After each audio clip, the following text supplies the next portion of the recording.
Damos comienzo entonces, continuando, ahora vamos a ver las 7 trompetas del Apocalipsis, capítulos del 8 al 11, vamos a estar viendo de Apocalipsis, y esto es muy importante porque venimos estudiando, ¿verdad?, desde Hebreos a Apocalipsis, el mismo movimiento. Vimos que en el libro de Hebreos hay una clave hermenéutica que Dios acude para que quede lo inconmovible. Eso dimos la clase pasada. Entonces ahora entramos en Apocalipsis 8:11, no como catástrofe, ¿verdad?, sensacionalista, como muchas veces se enseña Apocalipsis, sino como liturgia cósmica de shofarim, como los shofares, los 7 trompetas, una por una. Antes del primer sonido, en Apocalipsis 8, versículo 3 al 5, vimos el silencio, el incienso, son las oraciones, el juicio nace del clamor de los santos, eso lo vimos. Entonces el shofar responde a la oración, ¿verdad? Entonces la primera trompeta, vemos la tierra herida, Apocalipsis 8:7, granizo y fuego, 1/3 de la tierra afectada, ¿verdad? Se sacude lo que el ser humano cree poseer. La creación tiembla porque fue explotada, pero no es aniquilación total, es advertencia. Eso lo vamos a ver. Segunda trompeta, el mar herido. Primero la tierra herida, después el mar herido. Capítulo 8, del 8 al 9 versículos, el mar se vuelve sangre, comercio, lo que simboliza el mar, comercio y vida marina son dañados. Entonces, el shofar confronta sistemas económicos que producen muerte. Tiembla lo que parecía inagotable, algo que parecía no terminar, bueno, ahora tiembla. La tercera trompeta es ajenjo, Apocalipsis 8, versículos 10 al 11, aguas amargas, muerte por beber.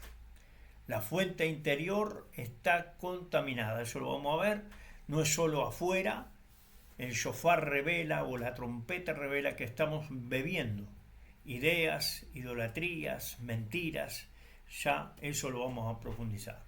Cuarta trompeta, oscurecimiento, Apocalipsis 8:12, el sol, la luna y estrellas afectados. Se sacude la orientación, porque ¿qué es la luna, las estrellas, el sol? La orientación. Lo que guiaba ya no alumbra igual. Eso es un temblor existencial. Llegará la quinta trompeta, el abismo. Apocalipsis 9, del 1 al 11, nos habla de oscuridad, de langostas, ¿verdad?, que salen del abismo, angustia interior. No tocan a los que tienen el sello. Esto está claro en esta parte de los versículos. Entonces el shofar revela que el verdadero tormento es interno y no externo. Entonces, llegará entonces después la sexta trompeta, hay una violencia desatada, Apocalipsis 9, de los versículos 3 al 19, ahí estamos en guerra, muerte masiva, y el verso decisivo, Apocalipsis 9:20, dice, y no se arrepintieron. Entonces el problema no es la trompeta, es la incapacidad de temblar, como lo hablamos en la clase pasada. Llegará entonces la séptima trompeta, que es el reino manifestado, se manifiesta el reino. Apocalipsis 11, versículos 15, dice, el reino del mundo ha venido a ser de nuestro Señor y de su Mesías. Acá no hay más advertencia, hay consumación. El shofar final no sacude, revela lo que quedó. Entonces, esta gran unión de lo que hemos hecho comparar en la clase pasada como Yom Teruah o Rosh Hashanah en Hebreos, acá en Apocalipsis, ¿verdad? Vemos que Rosh Hashanah enseña a temblar, en el libro de Hebreo explica por qué temblamos y en Apocalipsis muestra qué pasa cuando el mundo se niega a hacerlo. El temblor es gracia, el endurecimiento es rechazo de esa gracia. Entonces, no todo lo que tiembla se pierde y se pierde lo que no puede temblar. Entonces, ahora vamos a ir en este principio hermenéutico de Apocalipsis.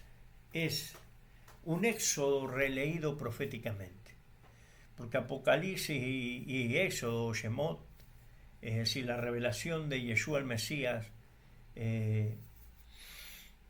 es el Shemot releído proféticamente. Por ejemplo, Egipto es igual al sistema opresor. Todo Egipto era un sistema opresor. El faraón, el poder que se absolutiza, es decir, es un poder absoluto. Él era como un dios faraón para todo Egipto. Israel es el pueblo oprimido. Las plagas es igual a los shofares o las trompetas de advertencia. Entonces, el endurecimiento es el rechazo del llamado, ¿verdad?, a las advertencias. Es el rechazo a no querer dejar salir al pueblo de Dios de esa opresión, de ese sistema opresor y de esa dictadura de Faraón. Y en Éxodo entonces vemos, es igual a liberación. Entonces Apocalipsis toma ese patrón y lo expande. Ya no es una nación, ya no es Egipto, es el mundo. Entonces la asamblea del Eterno está en el mundo, ¿verdad? Entonces es como una tabla paralelo que hay de plagas y trompetas que vamos a ver.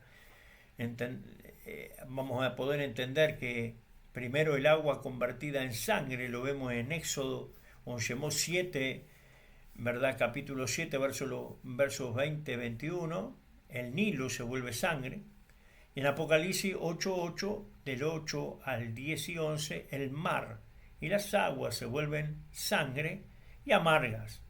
Ahí lo vemos en los dos pasajes. Entonces, se corrompe la fuente de vida. Esa es la clave, ¿verdad?, de la trompeta. Se corrompe la fuente de vida. Cuando la vida es instrumentalizada, la bendición se vuelve tóxica. Es decir, cuando usamos la vida o se hace un instrumento de eso, ¿verdad?, o se hace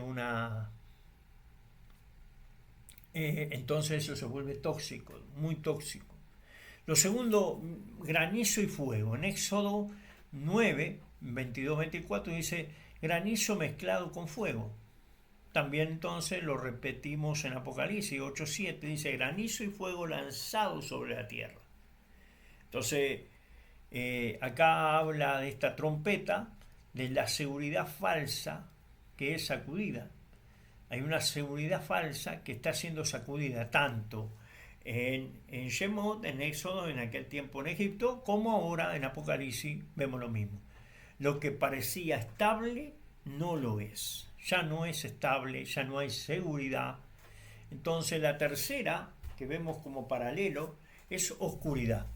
Éxodo o Shemot 10, 21-23, dice tinieblas palpables en Egipto. Apocalipsis 8:12 dice el sol, la luna, las estrellas oscurecidos. Entonces aquí esta trompeta nos habla de la pérdida de orientación espiritual.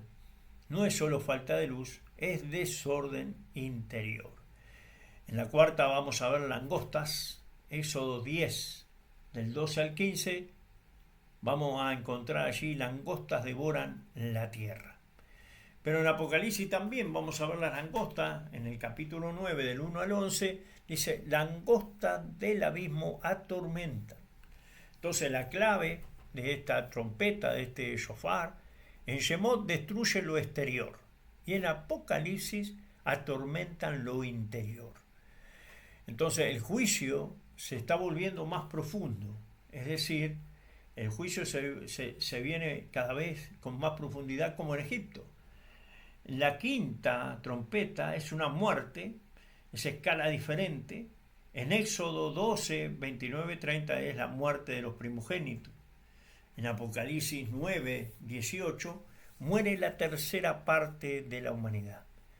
Entonces la clave de esta trompeta, lo que nos está haciendo ver, cuando no hay temblor, el sistema colapsa. Cuando la gente quiere vivir sin Dios, no le teme a Dios, no hay entonces un temblor, un temor de Dios, entonces el sistema colapsa.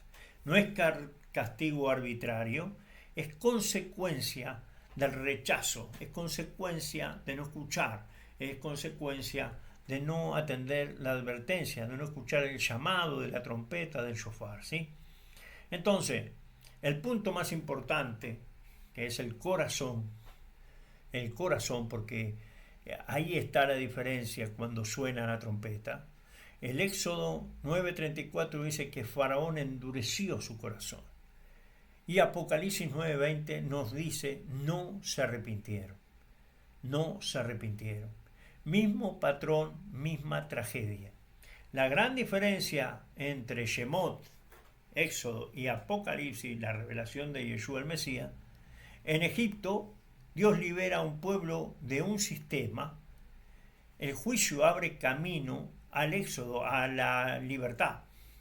En Apocalipsis Dios llama al mundo a salir del sistema, Dios llama a que salgan del sistema y el juicio revela quién quiere salir. Entonces, Apocalipsis 18:4 dice, salid de ella, pueblo mío. Aquí entonces invita a su esposa, a su asamblea, a no estar en el sistema, a no encontrarse atada a este sistema mundano, a este sistema del mundo. Es Éxodo otra vez, ¿sí? Entonces, el shofar o las trompetas, ¿verdad?, que vamos a ver en Apocalipsis, es como la gracia repetida. Cada plaga es como la trompeta podría haber sido el punto de quiebre, el momento de temblar y la oportunidad de soltar. Eso es lo que está diciendo el sonido del shofar o el sonido de las trompetas, cada una en su momento. Pero el endurecimiento pospone el éxodo, pospone la libertad, pospone el salir y hace más profundo el colapso. Entonces, Egipto oyó el llamado, oyó el shofar y se endureció.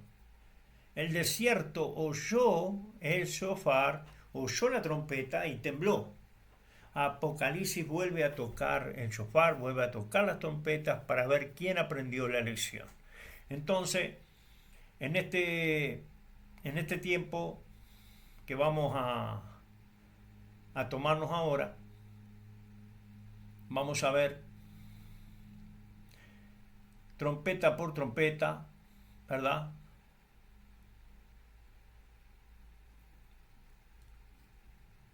Entonces vemos la trompeta número 1. Vamos a comenzar capítulo 8 de Apocalipsis, versículo 7. Vamos a leer ahí. Vamos a leer. El primer ángel tocó la trompeta y hubo granizo y fuego mezclados con sangre, y fueron arrojados sobre la tierra, y la tercera parte de los árboles se quemó, y se quemó toda la hierba verde. Acá nada es casual. Tierra, árboles, hierba, son palabras de Bereshit, son palabras de Génesis, no de guerra. Antes de tocar al ser humano, el shofar toca su casa. Entonces, la tierra en la escritura no es cosa, es una dote. La dote es un pago, ¿verdad? Lo diría, porque Dios hiere, la pregunta sería, ¿por qué Dios hiere la tierra antes que a la persona? Entonces la Escritura nos habla de que la tierra, Adamá, no es una propiedad, es un regalo nupcial, es el regalo de boda. ¿Mm? Entonces, a ver, la tierra fue dada, por eso en Génesis o Bereshit 2:15 dice, el Señor tomó al hombre y lo puso en el huerto para que lo cultive y lo guarde. Las dos palabras son clave. Cultivar es desarrollar y guardar es proteger. Entonces, el pecado, hermano, no es usar la tierra, es poseerla como si fuera nuestra. Es decir, es algo que nos fue dado, pero no es que es nuestra. Por eso, eso tiene que quedar claro. Él va a tocar aquello que nosotros queremos poseer. Entonces, dice un tercio, ¿verdad? Misericordia. Cuando hablan de un tercio, es una misericordia que aún llama. Entonces dice, no dice allí toda la tierra, todos los árboles, no, dice un tercio. Esto no es destrucción, es advertencia medida. Hay una medida que ya está preparada. Entonces, como un esposo vendría a ser que golpea la mesa, ¿m? No para herir, sino para decir, escúchame antes de que perdamos todo. Entonces, acá es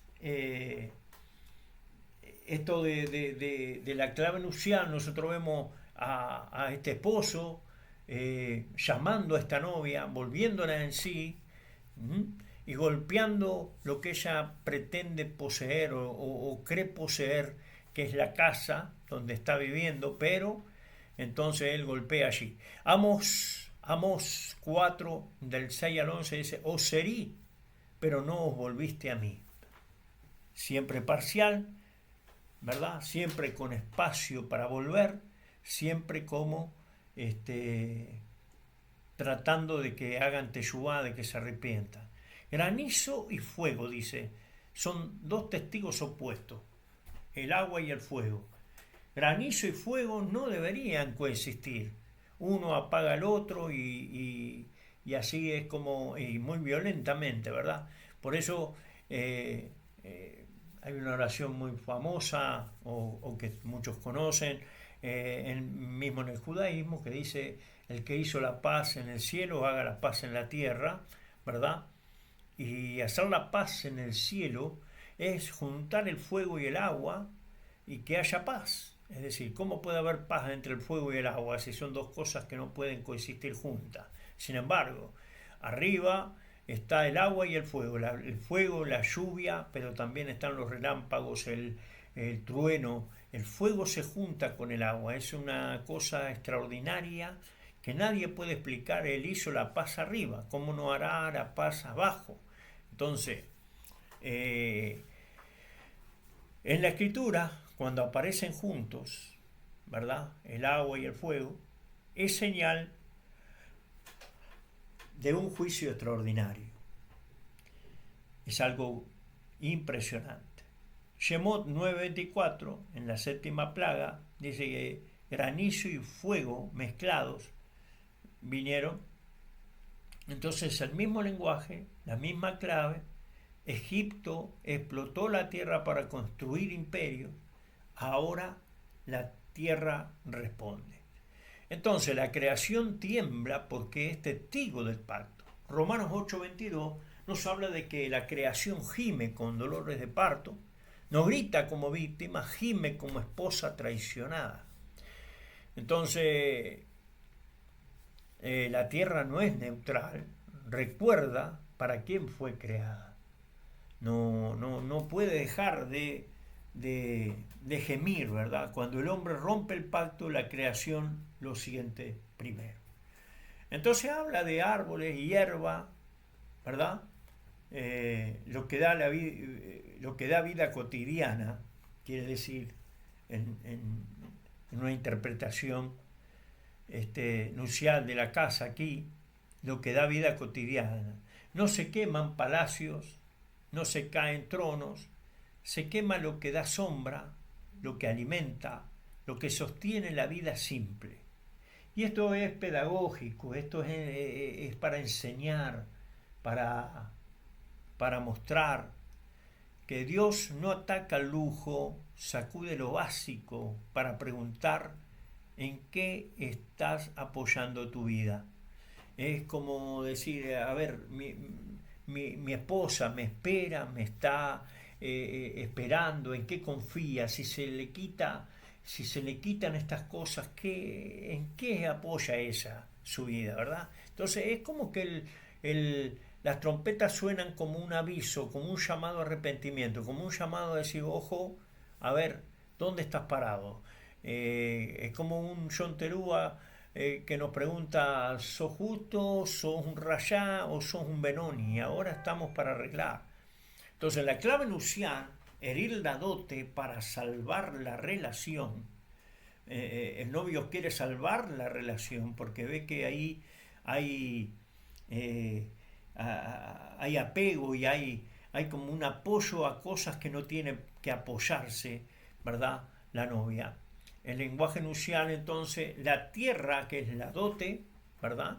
El ser humano es ese, sería lo infiel, el esposo infiel, el shofar, llamado al retorno. Entonces, el juicio no dice, te destruyo. Dice, si seguís así, perdemos la casa. Perdemos la casa. Y todavía quedan 2/3.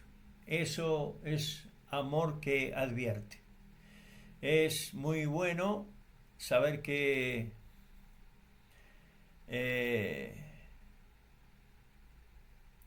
como una ilustración que podíamos dar en cuanto a cómo él llama, ¿verdad? Aunque la cosa está difícil en la casa. Por ejemplo, un esposo ve que su casa se está llenando de humo, no despierta a su esposa gritándole insultos, sino que golpea la puerta, sacude la mesa, rompe el silencio. El ruido no es violencia, es amor que no quiere perderla. Entonces, a veces cuando Dios hace sonar ese sonido de shofar, hace el llamado y empieza entonces a silbar, ¿verdad? No es un ruido, no es una violencia el ruido, sino que es un amor que no quiere perderla, entonces la llama, la trae, ¿verdad? Y así suena la primer trompeta. Entonces, es importante que la trompeta no es el último sonido. Antes del fuego ya hay cordero inmolado, sello en la frente, refugio en la alianza. El juicio, hermano, no viene sin salida. Por eso es importante tener en cuenta que en Apocalipsis tenemos que irlo viendo así, capítulo tras capítulo, para poder ir entendiendo que ya el cordero ha sido inmolado. Hay una revelación así, hay un sello en la frente, ¿verdad?, de la novia, y el refugio, hay refugio en la alianza. Entonces hay salida.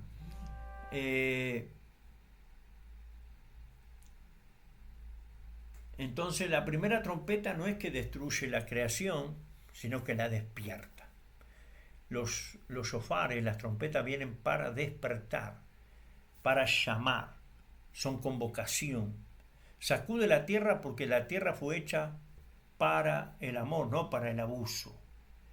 Y él hiere solo 1/3 porque todavía hay tiempo para volver.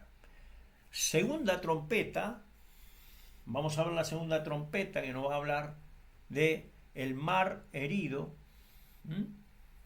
El mar herido. Y dice Apocalipsis 8, versículo 8 y 9, algo como una gran montaña ardiendo fue precipitado en el mar, y la tercera parte del mar se convirtió en sangre, y murió la tercera parte de los seres que tenían vida en el mar, y la tercera parte de las naves fue destruida. El mar, en la escritura, quiere decir, hermano, comercio, poder y expansión. Entonces, cuando preguntamos qué representa el mar en la escritura, no es solo agua, es rutas comerciales, expansión imperial, riqueza móvil, dominio a distancia. Y ahí vemos Isaías 23, Ezequiel 27, nos habla de Tiro y Sidón, imperios marítimos, ricos, sofisticados y también juzgados. Cuando vemos Isaías 23 y Ezequiel 27, vemos allí cómo fueron juzgados, ¿sí? Tiro y Sidón. Y nos habla de su riqueza y nos habla de todo eso, pero también de cómo fueron juzgados. El mar es el lugar donde la riqueza se vuelve anónima. Ahí no se ve al oprimido, solo al beneficio. Entonces, una montaña ardiendo es un poder que cae. Una montaña es un poder que cae. No es una montaña literal. El lenguaje profético para montaña es igual a un reino o poder. Un reino es una montaña o poder. Por eso vemos varios ejemplos en la escritura. Jeremías 51:25 habla contra Babilonia y dice: he aquí yo estoy contra ti, monte destructor.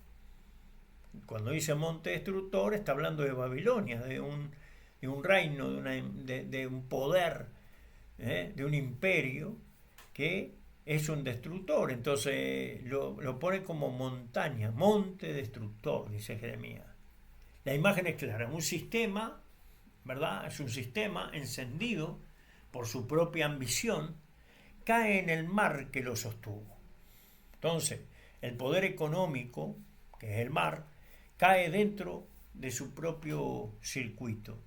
Y esto es lo que tiene que ver cuando habla Apocalipsis del mar, ¿verdad? O este monte que se vuelve, que se incendia. Y ahí entonces podemos ver, dice que el mar se vuelve sangre, entonces una riqueza manchada.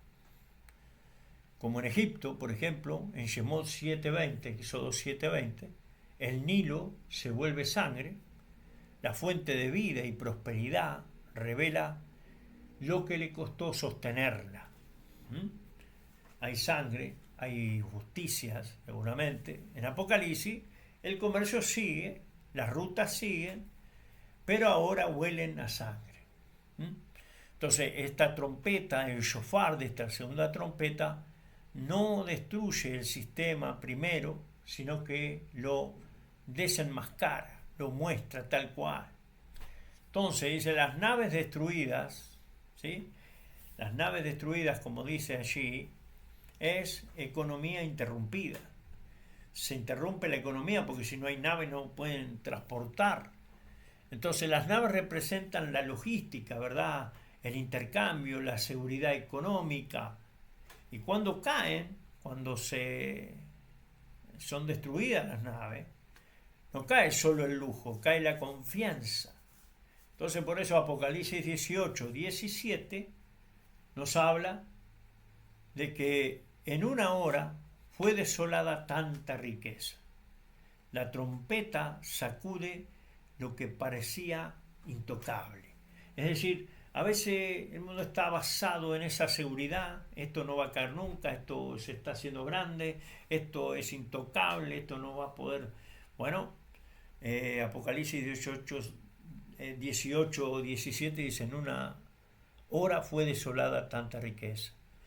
Es decir, hay una clave nupcial aquí, el mar como adulterio, y acá vamos a entrar un poquito más profundo en la escritura. El mar también simboliza inestabilidad, infidelidad, fuerzas que no aceptan límites. Eso también simboliza el mar. Inestable, claro que sí. Puede estar arriba con mucho movimiento y abajo es tranquilo, ¿verdad? Es muy inestable, a veces está manso, a veces está muy picado el mar. Entonces es un símbolo de infidelidad, de fuerzas que no aceptan límite.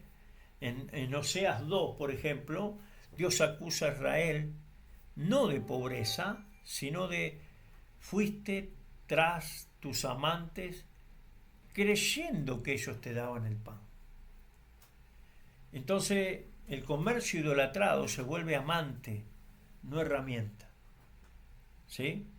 Entonces la segunda trompeta dice, ese amante no te va a sostener. Ni idea tenés de quién es el que te está dando la provisión. Ni estás confiando en algo que para vos es tu negocio, es tu riqueza, es tu sueldo, es lo que para vos es lo que te está sosteniendo, lo que está pagando tus cuentas, lo que está haciendo, pero en verdad, Él te dice, fuiste tras tus amantes creyendo que ellos te daban el pan. No son ellos los que te dan el pan. La parnasá, el sustento, no viene de alguien, viene de Dios. El sustento viene de Dios, no viene. Entonces Dios dice, pará, si vos estás confiando en que tu amante, en esto que ya estás amando, como el comercio, el negocio, tu sostén, y ya lo estás usando, ¿verdad? Es una herramienta para ti, esto ya es la confianza, tu corazón está ahí. Él te dice, este amante no te va a sostener. Entonces, esta trompeta mueve esa parte, te llama, ¿verdad? Entonces, es como si una esposa empezó a confiar más en el negocio que en el pacto. El esposo no quema la casa, sacude la cuenta, no por crueldad, sino para preguntar de quién esperás tu seguridad, en quién estás confiando en este tema, de quién esperás que te den, ¿no? Entonces, hay un patrón nupcial en todas las trompetas, en esta visión global. No es importante la trompeta, por ejemplo, la tierra, cuando sacude allí o toca la tierra, lo que crees poseer es el área sacudida, crees poseer, entonces es la dote herida.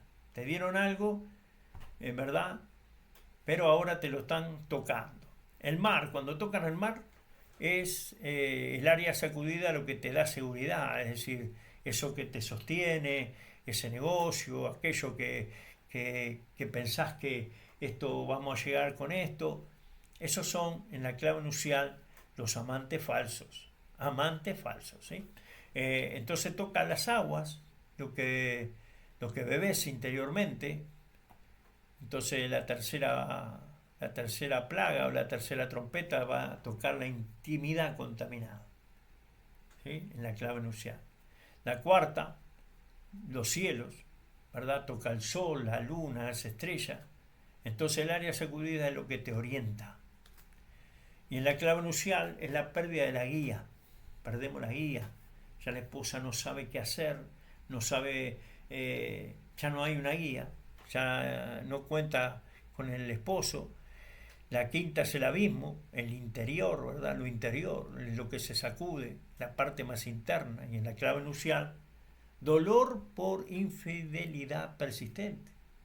Ahí ya hay un clamor adentro, una pérdida, una angustia, ¿verdad? La sexta trompeta es la violencia, ¿verdad? El área sacudida es la relación humana, por eso la guerra, ahí ya tiene que ver con uno con el otro. Entonces en la clave nupcial es la consecuencia del pacto roto. Ahí ya hay problemas con el otro, ¿verdad? Y la séptima, el reino. La restauración es el área sacudida y la clave nupcial es la consumación del matrimonio. Entonces esto no es una escala de ira, no es que cada trompeta va aumentando y en la ira cada vez más, es la escala de llamado, es la escala de cada vez ese sonido del shofar se hace cada vez más para que te arrepientas, para que te vuelva. Esto es muy importante para que podamos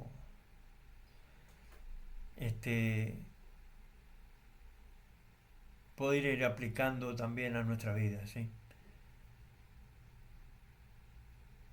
Así que vamos a comenzar o vamos a seguir en este contexto. Vamos a ver que la tercera trompeta, quizá la más silenciosa o peligrosa porque ataca la economía, no ataca, perdón, la economía ni la tierra, sino el sentido. A ver, dice el texto, una estrella que cae. Apocalipsis 8, del 10 al 11, cayó del cielo una gran estrella ardiendo como una antorcha y cayó sobre la tercera parte de los ríos y sobre la fuente de las aguas.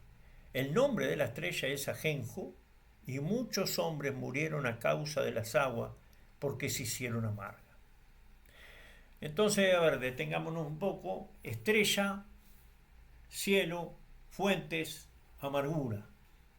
Nada aquí es superficial. A ver, las aguas, lo que bebemos para vivir. En la escritura el agua no es solo biológica. El agua es enseñanza, sabiduría, palabra, cosmovisión. Isaías 55:1 dice, todos los sedientos venid a las aguas. Jeremías también, en el capítulo 2, versículo 13, dice, me dejaron a mí fuente de agua viva. Cuando el agua se amarga, no muere el cuerpo primero, hermano, muere el alma.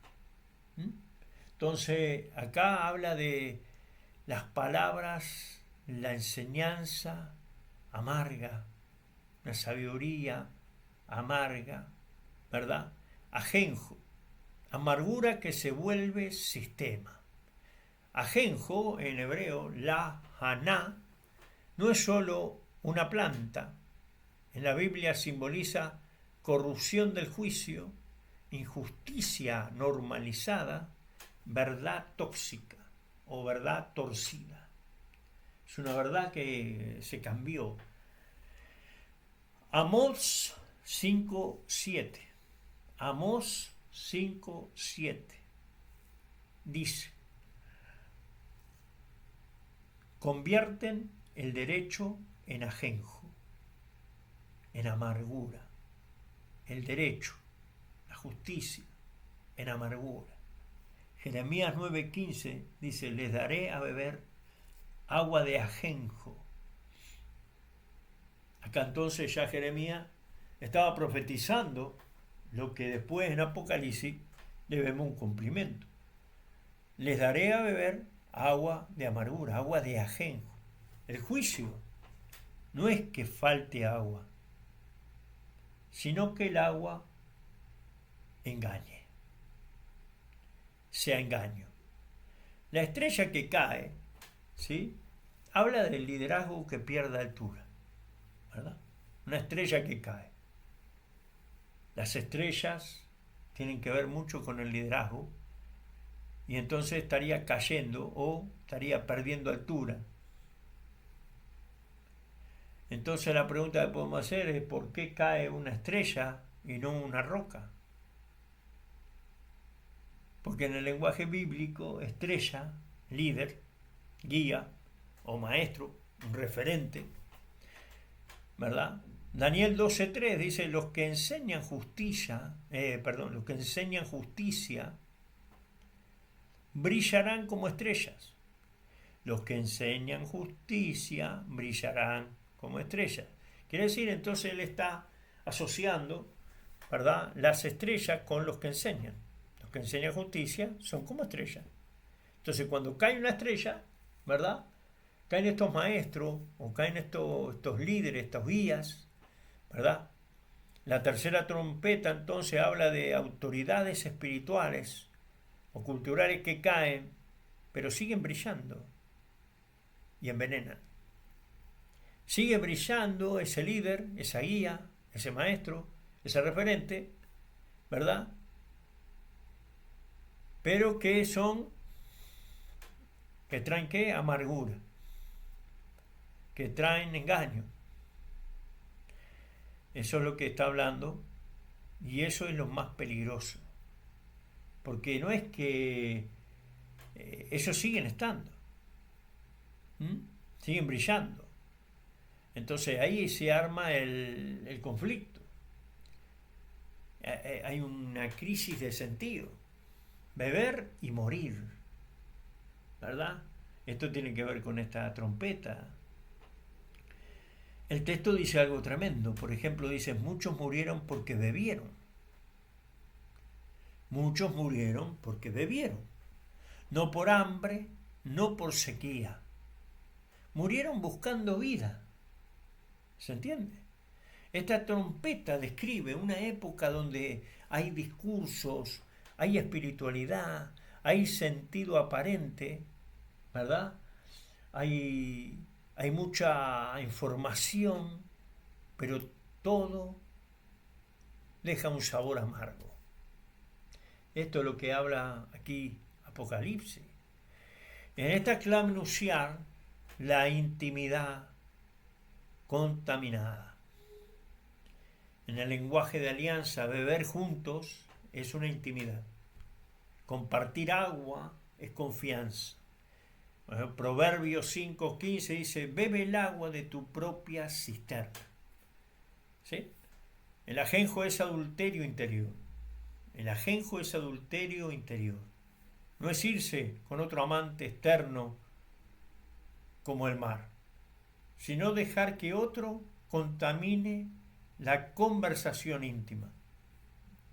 Es decir, el esposo ya no es la fuente.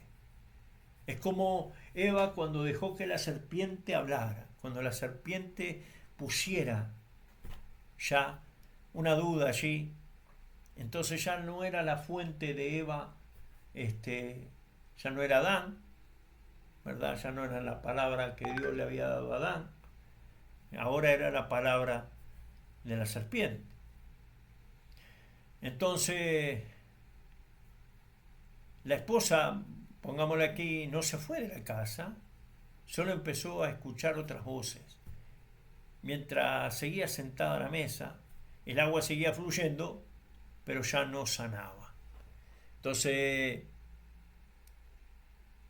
¿por qué esta trompeta viene tercera?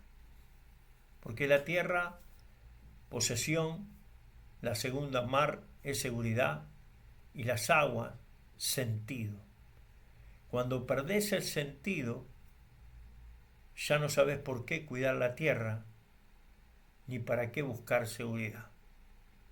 Entonces es muy importante esta trompeta porque es la que va a hacer perder en ese tiempo, en este tiempo, lo que va a hacer perder, ¿verdad? La verdad, es decir, esta trompeta prepara el terreno para la oscuridad, porque cuando nosotros ya no estamos recibiendo el agua verdadera, esa agua sana, estamos recibiendo ya las aguas amargas, ¿verdad? Una enseñanza torcida.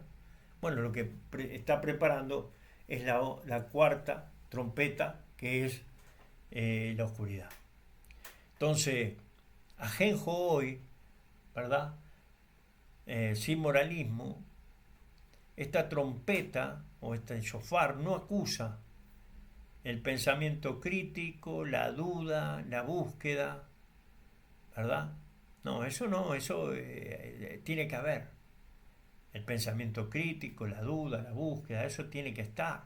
Acusa a sistemas que prometen vida, pero producen cinismo, resentimiento, nihilismo.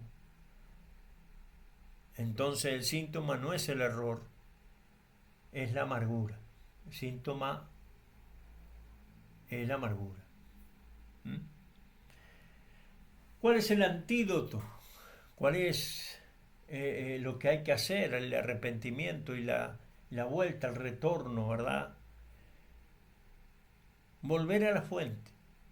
Apocalipsis 7:17 dice, el Cordero los guiará a fuentes de agua viva. Ahí está el retorno. Volver a la fuente. Eso es la raíz. Entonces, el Cordero no discute el veneno, ofrece otra agua. ¿Se entiende?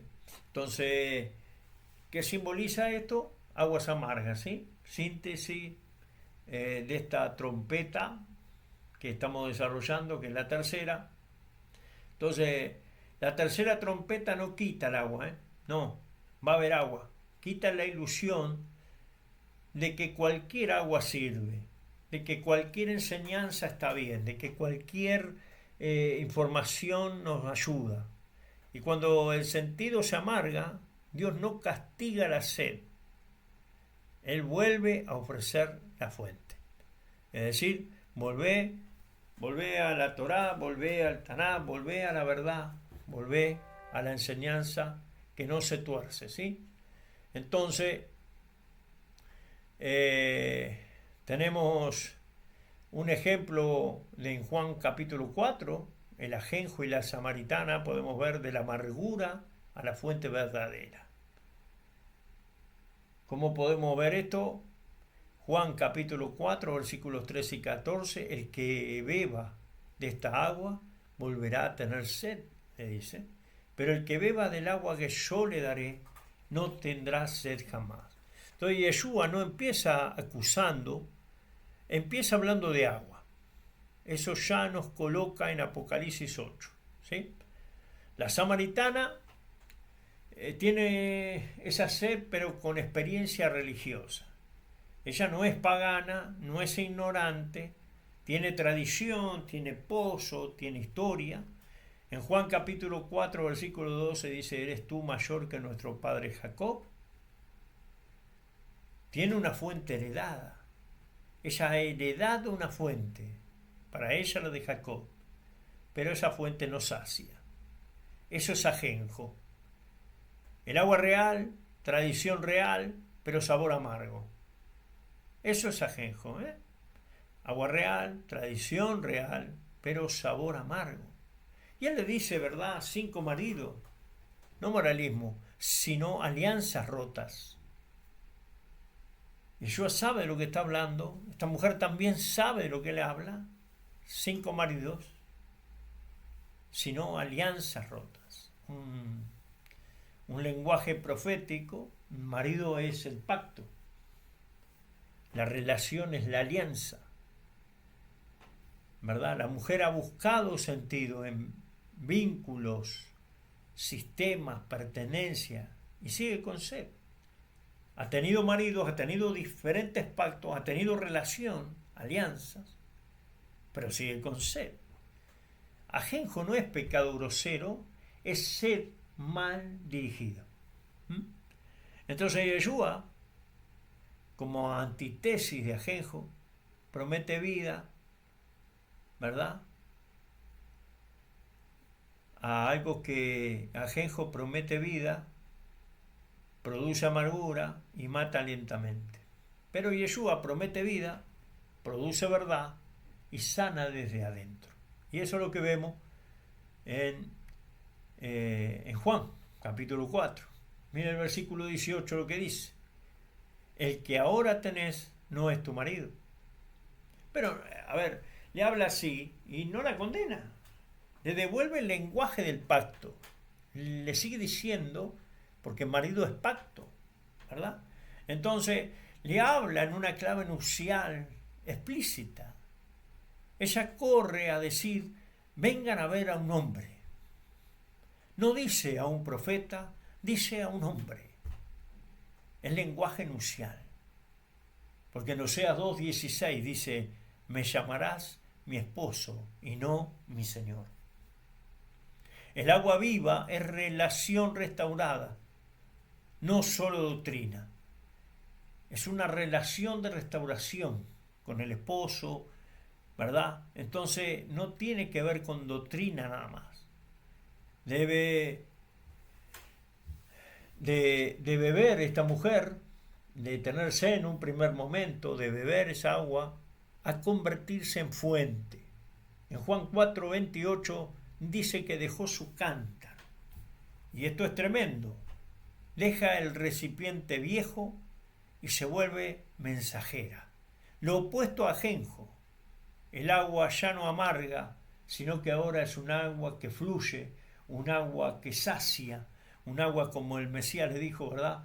Que el que bebiera de esa agua nunca más tendría sed. Entonces, es muy importante que el movimiento que vemos en todo esto es siempre el mismo. Dios toca, algo tiembla, el alma responde o se endurece. Las trompetas, hermano, no fuerzan arrepentimiento, lo hacen posible. Es un llamado nada más para que vos mismo puedas hacer ese arrepentimiento, vos hagas posible el volver. Entonces esta clave nupcial, que no es un castigo progresivo, ¿verdad? Es un esposo buscando restaurar la intimidad y que cada trompeta,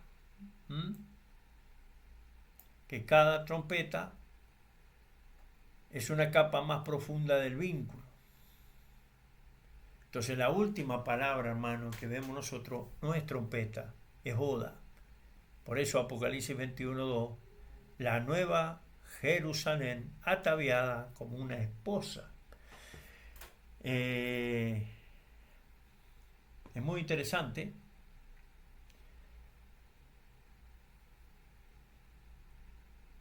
Entonces acá tenemos nosotros una búsqueda de sentido.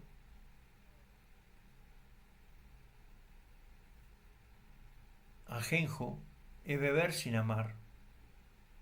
Agua viva es beber del que te conoce. Y las trompetas no preguntan si crees, preguntan de qué fuente estás viviendo. Y eso es muy importante porque ahora vamos a entrar a esta cuarta trompeta, que es la luz herida. No noche total, pero hay una luz herida. En Apocalipsis 8:12 dice, fue herida la tercera parte del sol, la tercera parte de la luna y la tercera parte de las estrellas, para que se oscureciera la tercera parte de ellos, y no hubiera luz en la tercera parte del día y asimismo de la noche. Nada se apaga del todo. Eso ya es una enseñanza. Sol, luna y estrellas. Más que luz, una guía. Algo que te ilumina, algo que te va guiando. En Bereshit 1:14 dice, sean lumbreras para señales, para tiempos, días y años. Las luminarias no fueron creadas primero para iluminar, sino para ordenar el tiempo. Cuando se oscurecen, no solo falta luz, falta ritmo, calendario, dirección. El tiempo es que está siendo dañado. Entonces hay una crisis de orientación en esta trompeta, ¿verdad? Va a tocar esa crisis cuando no sabes cuándo ni hacia dónde, ¿verdad? Y la cuarta trompeta no describe caos violento, sino algo mucho más sutil. Es la desorientación, la confusión, la pérdida de referencia. Es en el momento en que el alma dice, ya no sé bien por dónde es. No es rebeldía, ¿verdad? Es desubicación, es decir, está tan confuso, está tan desorientado. Hay una pérdida de referencia, no sé para dónde agarrar, no sé para dónde ir. Se dicen tantas cosas, ¿cuál será la verdad? ¿Qué pasará? Entonces, hay tanta desorientación que esto es esta cuarta trompeta. El sol ya no ilumina como iluminaba, la luna tampoco y las estrellas menos. Entonces, esta desubicación, el patrón bíblico, ¿verdad? Tinieblas como juicio, lo vemos en Shemot, en Éxodo capítulo 10, versículos 21 y 23, dice, tinieblas tan espesas que podían palparse. Egipto no podía moverse, Israel sí tenía luz en sus moradas. Y esto es muy importante, porque va a llegar un momento donde va a haber mucha ignorancia, mucha confusión, mucha desorientación, y la gente no va a saber qué hacer, y no va a saber para dónde ir, y van a hablar un montón de cosas, hermano. Y ahí vamos a ver, porque esto de las tinieblas, esto de la oscuridad, tiene que ver con la ignorancia, tiene que ver con la falta de luz, con la falta de sabiduría, con la falta de inteligencia. Es decir, va a haber mucha ignorancia, la oscuridad de Egipto, y no va a poder moverse. Sin embargo, en Israel, sin embargo, en aquellos que tienen la Torá, en aquellos que tienen la palabra del Eterno, aquellos que siguen sus mandatos, allí había luz en sus moradas. Hay luz. Dice que, ¿verdad? En Egipto caían las plagas y pasaban muchas cosas, más donde estaban el pueblo de Israel, en Gosén. Ahí había luz, ahí no venían las plagas. Era como un lugar protegido, un lugar diferente. Y ahora dice Israel, sí tenía luz en su morada. La oscuridad no cae igual sobre todo, hermano. Depende dónde estás habitando. Si estás en el mundo, va a haber oscuridad. Si estás en tu morada o en las moradas, si estás, ¿verdad?, en Gosén, si estás en el lugar donde, bueno, allí hay luz, allí hay protección, allí no es lo mismo. Entonces, en esta clave nupcial, cuando la voz del amado ya no se distingue, ¿verdad? Hay oscuridad, entonces hay desorientación, hay un montón de confusión, ya no se distingue la voz del amado, ya no se distingue la voz del esposo. Y en el lenguaje de alianza, la luz es el rostro, por eso se ilumina, la oscuridad es ausencia percibida, ya no está. Es como eso, esa ausencia, ese abandono. Cantar de los Cantares 2:9 nos dice, mi amado se asoma por las ventanas. Cuando la luz se apaga parcialmente, el amado sigue ahí, pero no lo ves claro. No es que Dios se va, no es que el Mesías se va, no es que tu esposo se va. No, no lo ves claro. La crisis no es abandono real, es incapacidad de reconocer. Y esto es un tema que tenemos que prestar atención. Va a llegar un punto que va a haber confusión, que va a haber desorientación y estarán en capacidad de reconocer la voz, de reconocerlo a Él en su actuar, en su mover. Y entonces eso será esta trompeta. Es decir, el esposo no se fue, pero la casa quedó a oscuras. Y la esposa ya no distingue su silueta. No perdió el amor, perdió la orientación. Entonces preguntamos por qué esta trompeta viene cuarta. En el orden de nuestra alma, tenemos que preguntar, primero, ¿qué tengo? Tierra. Segundo, ¿en qué confío? Mar. Tercero, ¿qué me da sentido? Aguas. ¿Qué me guía? Luz. Cuando el sentido se amarga, la luz que orienta empieza a fallar. Esta trompeta entonces prepara el terreno para la quinta, la oscuridad interior. Entonces, ese que dice el 1/3, todavía hay señales, 1/3, Dios no apaga todo, todavía hay amaneceres, hay noches con estrellas, hay destellos. Esto es misericordia, ¿verdad? Isaías 50:10 dice, el que anda en tinieblas, confíe en el nombre del Señor. La fe madura no camina solo por visión, ¿sí? No anda solo por vista, confíe en el Señor. Entonces, la ajenjo y la cuarta trompeta unida, ajenjo contamina lo que bebés, lo que estás bebiendo. La cuarta trompeta afecta lo que mirás. Cuando el interior se amarga, la visión se nubla. El alma queda vulnerable. Por eso el texto avanza y nos pone ahí el antídoto, que es el cordero como lámpara. En Apocalipsis 21:23 vamos a leer, la ciudad no tiene necesidad de sol ni luna. ¿Por qué? Porque el cordero es su lámpara. No es que Dios restaura las viejas luces, no, se vuelve Él mismo, ¿verdad? Le da al cordero ser esa lámpara, esa luz. Entonces, en la clave nupcial, ya no mirás para orientarte, mirás a quién amás.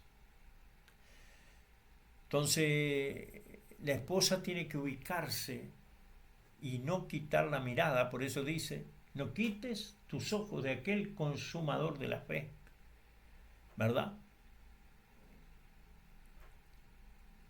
Entonces la cuarta trompeta no anuncia que todo se apagó, sino que las luces habitualmente ya no alcanzan. Y cuando no sabes por dónde ir, Dios no te da un mapa. Se ofrece como luz, se ofrece a ser tu guía, tu dirección, a ser Él quien ilumine, ¿verdad? Y acá vamos a llegar entonces cuando el abismo se abre. Capítulo 9,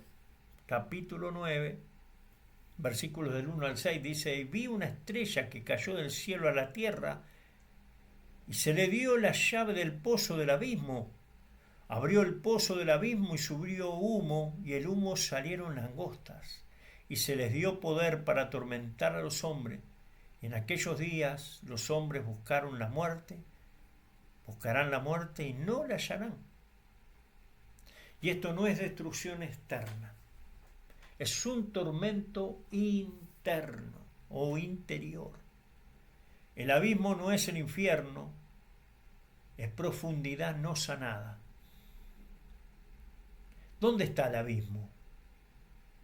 En la escritura el abismo, Tehom, no es primero un lugar geográfico, es un caos primitivo, una profundidad no ordenada, lo que nunca fue puesto en palabras.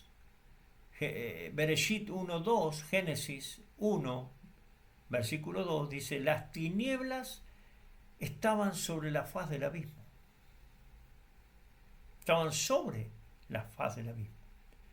El abismo es lo que Dios aún no iluminó en nosotros. La estrella caída es autoridad que abre sin sanar. La estrella ya cayó antes, en la tercera trompeta, pero ahora abre. Y esto es clave. No todo líder que cae deja de influir. Algunos abren heridas que no saben cerrar. El problema no es hablar del dolor, es abrir sin acompañar. Entonces, quiero que entienda esto, no todo líder que cae deja de influir, aún sigue. Algunos abren heridas que no saben cerrar. Y aquí habla del humo, ¿verdad? Ese humo que había, confusión emocional. El sol y el aire se oscurecieron a causa del humo, dice. El dolor interior no llega claro, llega como ansiedad, niebla, opresión, pensamientos, ¿verdad? No sabés qué sentís, solo sabés que duele, que hay algo que está mal, que hay una amargura, una tristeza, que hay ansiedad, que parece que no podés confiar, que no podés tener la emuná que había. Las langostas son pensamientos que pican. En Shemot, en Éxodo, las langostas devoran afuera. Pero aquí en Apocalipsis, acá, atormentan dentro. No matan, no destruyen el cuerpo. Son recuerdos no procesados, culpas persistentes, miedos sin nombre, voces internas que no se callan. El texto es bien claro. No se les dio poder para matar. Es sufrimiento sostenido, es decir, te va a carcomer, ahí está, el sufrimiento sostenido. La culpa, el dolor, los recuerdos, el remordimiento. Pero acá hay algo que otra vez vuelve a repetirse. En Apocalipsis 9:4 dice, no tocar a los sellados. que no dañaran a los que tienen el sello de Dios en la frente. Se les dio una orden, y esto es clave en esta clave nupcial que nosotros estamos interpretando, Apocalipsis. El dolor existe, pero no gobierna a quienes pertenecen. El sello no evita el temblor, pero pone límite. Entonces, el esposo no evita que la esposa recuerde heridas, pero no permite que esas heridas decidan su identidad. El dolor habla, pero no tiene la última palabra. Entonces es muy importante saber entonces, y como siempre preguntamos, entonces ahora, ¿por qué esta trompeta viene quinta? ¿Sí? En el orden del alma, en la primera es posesión, segundo seguridad, la tercera sentido, la cuarta orientación, y esta la quinta es dolor no resuelto. Cuando perdés sentido y guía, emerge lo que estaba reprimido. No es un castigo, es exposición necesaria. Te expone tu ansiedad, tu miedo, tu culpa, eso que no arreglaste, ese dolor no resuelto, esa amargura, todo eso que hay, esa tristeza, tiene que ser arreglado. Dice, buscarán la muerte. ¿Quién es alguien que busca la muerte? Hay un agotamiento existencial, ya no quiere estar más, ya está cansada de esto, de lo mismo. Hay un agotamiento. Y esto no es deseo literal de morir, es cansancio de sentir, ganas de apagar el ruido interior. Ya no quiero escuchar mi conciencia, la culpa, el alma que te pide: para un poco, retroceder, volvete, arrepentite, llorar, cambiar. La Biblia no lo juzga, lo nombra. ¿Sí? Job, capítulo 3. Elías en Primera de Reyes 19. No está solo en esto. La Escritura habla de esto, de que desearon la muerte. Hombres como Job, hombres como Elías, ¿verdad? El antídoto, volvemos al mismo, por eso Apocalipsis, la revelación de Yeshua el Mesías. El antídoto es el cordero que desciende al abismo. Porque aún en el abismo, y si estuvieras en el abismo, él ahí estaría. Salmo 139:8 dice: y si en el Seol hiciere mi estrado, allí estás tú. Allí estás tú. Apocalipsis 1:18 dice: tengo las llaves de la muerte y del Hades.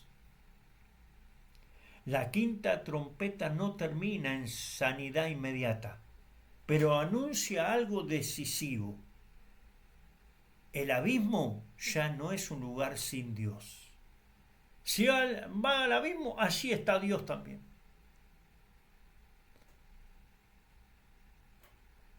La quinta trompeta no trae el dolor, solamente lo revela. Le está mostrando el dolor, le está mostrando lo que hay. Y lo revela no para destruirte, sino para que ya no puedas seguir gobernando en silencio. El Cordero no te apura a sanar, te acompaña en la profundidad. Y esto es muy importante, porque acá es cuando nosotros podemos ver que Yeshua, ¿verdad? Y tenemos que hablar del corazón de la tierra. Yeshua y el corazón de la tierra. Entonces Mateo 12:40 dice: así como Jonás estuvo en el vientre del pez, estuvo Jonás en el vientre del pez, así el Hijo del Hombre estará en el corazón de la tierra. ¿Y qué es el corazón de la tierra? Yeshua elige una imagen uterina, del útero. ¿Sí? Corazón de la tierra, el vientre, el encierro, oscuridad, espera, transformación. Todo eso ocurre, ¿verdad?, en el útero, en el vientre, en el encierro, en la una oscuridad, en la espera, en la transformación. No dice tumba, dice corazón, cardia en griego. No es solo muerte, es gestación. Proverbios une vientre con abismo y misterio. Proverbios 30, versículos 15 y 16, dice, 3 cosas nunca se sacian: el Seol, el vientre estéril y la tierra que no se sacia de agua. Y eso es enorme. Proverbios pone en paralelo el Seol, profundidad, abismo, con el vientre, con tierra. La Biblia misma conecta vientre, profundidad, lugar que recibe, pero aún no da a luz. No es muerte definitiva, es tensión hacia la vida. Algo está ocurriendo ahí, en esa profundidad. Proverbios 20:27 dice, la lámpara que entra en las profundidades. Dice, el espíritu del hombre es lámpara de Yuhei Bajei, la cual escudriña lo más profundo del vientre. En hebreo, las palabras usadas pueden leerse como entrañas, interior profundo, cavidad vital, es decir, Yeshua entra al vientre del ser humano para traer luz. Eso es lenguaje del descenso redentor, no de castigo. Proverbio 8, 22, 31 dice, sabiduría nacida antes del mundo, es decir, la sabiduría habla como alguien engendrado antes de la creación. Antes de los abismos fui engendrada. El abismo, acá es cuando Proverbio habla de la sabiduría, ¿verdad? El abismo aparece como matriz primordial, lugar de generación. Otra vez, abismo no es negación de vida. Es todo lo contrario. Entonces, los profetas hablan también de la tierra como útero. Isaías 26, 19 dice, la tierra dará a luz a sus muertos. Dará a luz la tierra a sus muertos. Esto solo es posible si la tierra es leída como vientre. Lo recibió en el vientre. Jonás 2.2 dice, desde el vientre del Seol clamé. Jonás mezcla vientre, Seol, oración, salida. Es parto, no aniquilación. ¿Se da cuenta? Es simbolismo, pero es a un nivel, ¿verdad?,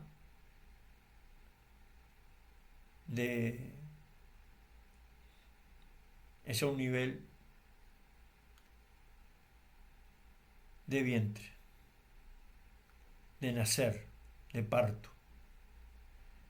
La quinta trompeta, ¿verdad?, y el vientre herido, como vamos a estar viendo, ahora volvemos a lo que veníamos caminando. En la quinta trompeta se abre el abismo, por eso dice, se abre el abismo, sale el dolor, no hay muerte, hay gemido. Por eso Romanos 8:22, toda la creación gime como ¿qué? Con dolores de parto. El dolor interior no es solo trauma, puede ser trabajo del parto espiritual. Pero ojo, no todo dolor es parto, pero todo parto duele, ¿sí? No todo dolor es parto, pero todo parto duele. Así que hay que hacer esa diferencia. Pero acá la clave nupcial de esta interpretación apocalipsis de esta trompeta, el esposo entra en el vientre. En la Biblia, el esposo no fecunda desde afuera, entra en intimidad, espera el tiempo. Entonces dice, Yeshua desciende al Seol, al abismo, al corazón de la tierra. No para dominarlo, sino para fecundarlo con vida nueva. Para fecundarlo con vida nueva. Salmo 139:15 dice: no fue encubierto de ti mi cuerpo, aunque fui formado en lo oculto, en lo profundo de la tierra. Esto es un texto uterino clarísimo. Entonces, el Mesías no vino solo a morir, vino a entrar donde la vida estaba detenida, quedarse el tiempo necesario y salir llevando consigo lo que parecía perdido. El abismo no fue su final, fue su vientre para dar nacimiento en un parto. Por eso vamos a ver en el capítulo 12 ese parto, esa mujer dando a luz, ahora veremos. Entonces,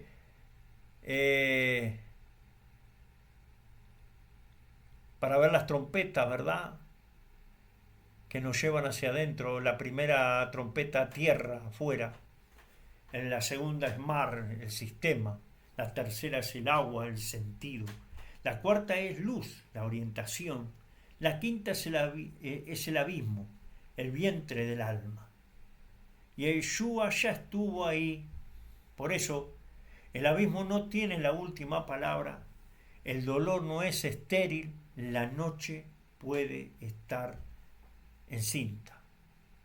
Así que en la escritura el abismo no es solo tumba, a veces es vientre. Y donde Yeshua descendió, nada queda definitivamente muerto. Por eso él tiene la llave del Hades, tiene la llave de la muerte, tiene las llaves del abismo, ¿sí? Entonces eso tenemos que quedar claro.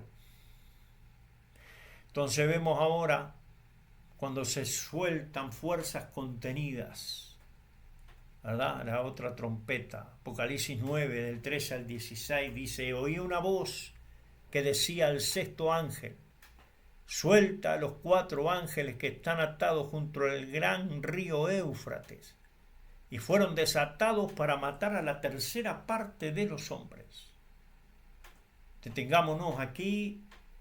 Estaban atados, ahora son liberados, no aparecen de la nada. La violencia, hermano, no surge espontánea, siempre estuvo contenida. El Éufrates es una frontera relacional y simbólica. ¿Por qué el Éufrates? En la escritura, el Éufrates es frontera del imperio, límite entre nosotros y ellos, borde de lo civilizado.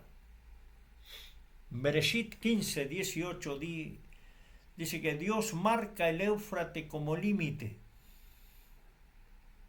Cuando los límites se rompen, la violencia entra. Entonces la sexta trompeta habla de fronteras relacionales colapsadas. Se han traspasado los límites de las relaciones. Los ángeles atados, impulsos no integrados. Estos ángeles no son demonios caricaturescos, sino que representan fuerzas. Ira, resentimiento, deseo de dominio, necesidad de controlar. Mientras están atados hay tensión, hay presión, hay posibilidad de transformación. Cuando se sueltan sin sanación, se vuelven destructivos. Entonces, no todo lo que está atado es malo, pero lo que no se integra, tarde o temprano, se libera. Y cuando lo hace, no pide permiso. Entonces, caballos y jinetes es una violencia organizada. Acá vemos en Apocalipsis 9, 17 y 19. No es una violencia caótica, está bien estructurada, armada, justificada. ¿sí? Los jinetes, los caballos, está bien organizada. Cuando el dolor interior no se sana, se organiza en ideologías, en bandos, en guerras, y la violencia siempre se cree justa, ¿sí? Siempre va a encontrar su justificación. Entonces, matar aquí no es solo físico. Matar es igual a romper vínculos. Lo mataste en tu corazón, es lo mismo que, ya está, se rompió el vínculo.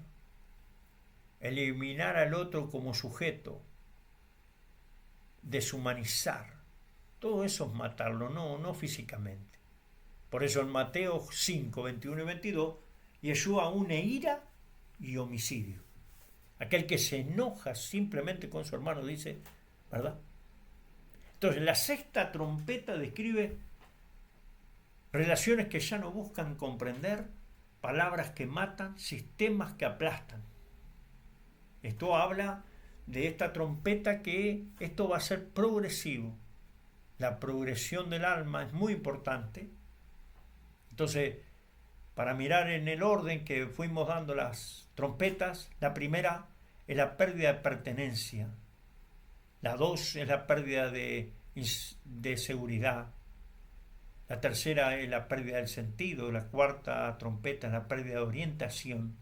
La quinta, el dolor interior expuesto. Y la sexta es la violencia relacional. La violencia no es el comienzo, es el resultado entonces de todas las demás, ¿sí? Por eso Dios no empieza juzgando la guerra, empieza tocando el corazón. Entonces, en la clave nupcial, en la cual nosotros interpretamos Apocalipsis, cuando el pacto se rompe del todo, ¿verdad?, que es un lenguaje de alianza, la violencia es igual a un divorcio consumado, ya está el divorcio. El otro ya no es carne mía, pasa a ser enemigo, ¿verdad? Pasa a haber una ruptura, un odio. Entonces, Oseas 4, del 1 al 2, dice, no hay fidelidad. Por eso la tierra está de duelo y hay sangre tras sangre. Más revelador que eso. La violencia es el lenguaje final. Cuando ya no hay palabras compartidas, cuando ya no hay más que hablar. Entonces, mientras hay discusión, hay relación. Pero la violencia empieza cuando el otro deja de importar. Cuando ya no hay más nada, ya no quiero hablar, ya no me importa, ya no tiene... Bueno, ahí empieza la violencia. El detalle más tremendo, hermano, dice en Apocalipsis 9, del 20 al 21, no se arrepintieron. Y no se arrepintieron de sus homicidios. Después de tanta sangre, todavía no hay retorno. Esto revela algo doloroso. La violencia anestesia la conciencia. Cuanto más se derrama, más se justifica. Y cuando más se derrama, ya menos sentís, menos conciencia tenés. Entonces tenemos que ver el Cordero frente a la sexta trompeta. Y esto es muy esencial. El Cordero no responde con más violencia, no arma ejércitos, recibe la violencia y la desarma. Por eso Apocalipsis 5, hermano. El Cordero vence sin matar. La sexta trompeta muestra lo que pasa cuando el mundo elige no imitar al Cordero. Terminan matándose, termina en violencia. La sexta trompeta no anuncia que Dios envía la violencia, revela lo que pasa cuando el dolor no sanado se vuelve normal, relacional, rompe relaciones. La guerra no empieza en el campo de batalla, empieza en el corazón que dejó de escuchar. Aquel que no tiene temor de Dios, aquel que no guarda su palabra, sus mandamientos. Entonces, lo que vas a encontrar cuando vos no arreglás tus cosas interiores, cuando vos no arreglás tus broncas, tu ira, tu orgullo, tu ego, eso va a llevar a la violencia.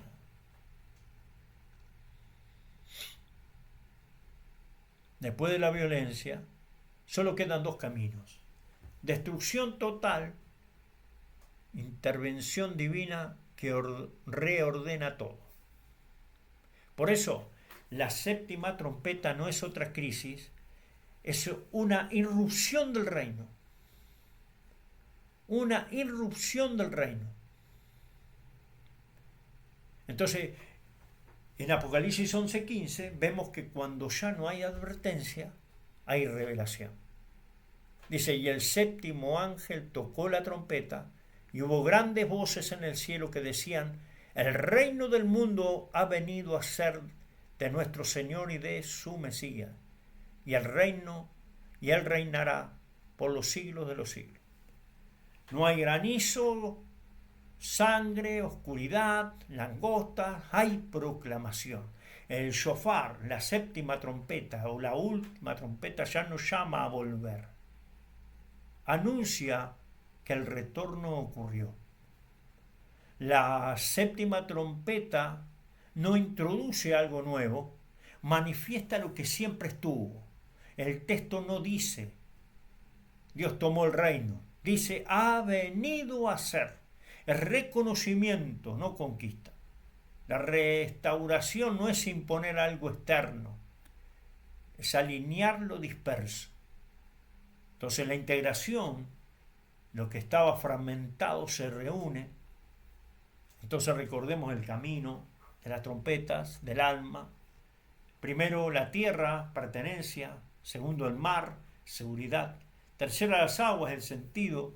Cuarto la luz, la orientación. Quinto abismo, el dolor. Sexto la violencia, la ruptura.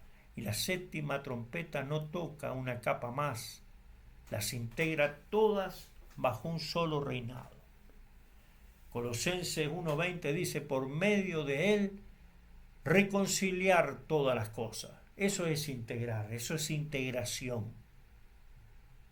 Y en la clave nupcial del conflicto a la boda, Apocalipsis 11:19, dice, fue abierto el templo de Dios y el arca de su pacto se veía. El arca, hermano, no es arma, es signo de alianza. Después de trompetas, lo que se abre no es el campo de batalla, es la cámara del pacto. Es ese lugar donde va a tener la intimidad, la unión del matrimonio. El esposo no grita más, ya no hay advertencia, porque la esposa volvió. El silencio que sigue no es vacío, es descanso. En la restauración, hermano, no es borrar la historia. La séptima trompeta no niega el dolor, no borra las heridas, no finge que no pasó nada. Las integra en una historia redimida, en una historia que fue lavada con sangre, con un testimonio de aquel que es el dueño de la redención. Zacarías 13:6 dice, ¿qué heridas son estas en tus manos? Las heridas permanecen, pero ya no gobiernan. Ya no están para gobernar sobre nosotros. Es un recuerdo que nos lleva a veces a tirar una lágrima por recordar y decir de lo que tú hiciste, de lo que has hecho por mí. El templo abierto, interior sin compartimientos. Antes tierra versus mar, cuerpo versus alma, dolor versus fe. Ahora todo está abierto. No hay zonas prohibidas. Es la integración, es no vivir fragmentado. Dios no reina por controlar, reina porque todo volvió a su lugar. La séptima trompeta, ¿verdad? Y hay este cordero que sigue siendo inmolado, pero de pie, ha resucitado. La restauración no se basa en poder bruto, sino en amor que atravesó todo, que lo hizo todo, que lo compró todo. Apocalipsis 5:13 dice, al que está sentado en el trono y al Cordero. El trono no desplaza el Cordero define el trono. Entonces el silencio, ¿verdad? Como habla 8.1 de Apocalipsis, no ruido, después de la séptima trompeta, en Apocalipsis 8.1 hay silencio, miento. Cuando todo se integra, ya no hay necesidad de sacudir. Entonces las trompetas no narran el fin del mundo, hermano, narran el regreso del mundo a su centro. Y cuando el Cordero reina, nada necesita gritar para ser escuchado. Entonces, la primera trompeta despertó la tierra, la última despertó el hogar. Entre una y otra, Dios no dejó de buscar a su esposa hasta que la llevó a su consumación, a su cumplimiento. Vamos a ver en el capítulo 12, que es el centro de Apocalipsis. Después veremos ya cómo este quiasmo va haciendo ya casi al revés, dando el cumplimiento, ¿verdad? Veremos en el capítulo 13 las plagas, tenemos los 2 testigos, hay un montón. Entonces vamos a ir paso por paso. Les agradecemos a todos por este momento de estar siguiendo Apocalipsis capítulo por capítulo en esta clave nupcial, en este que es el camino del desposorio, de la boda entre el novio y la esposa. Todo tiene que ver con eso, no es una destrucción, es un camino en el cual nosotros tenemos que apuntar a tener nuestras vestiduras, a esperarlo, ¿verdad? A estar preparados. A eso, como Pablo decía, lo celo con celo de Dios, como a una virgen preparada para su marido. Amén. Que el Eterno los bendiga.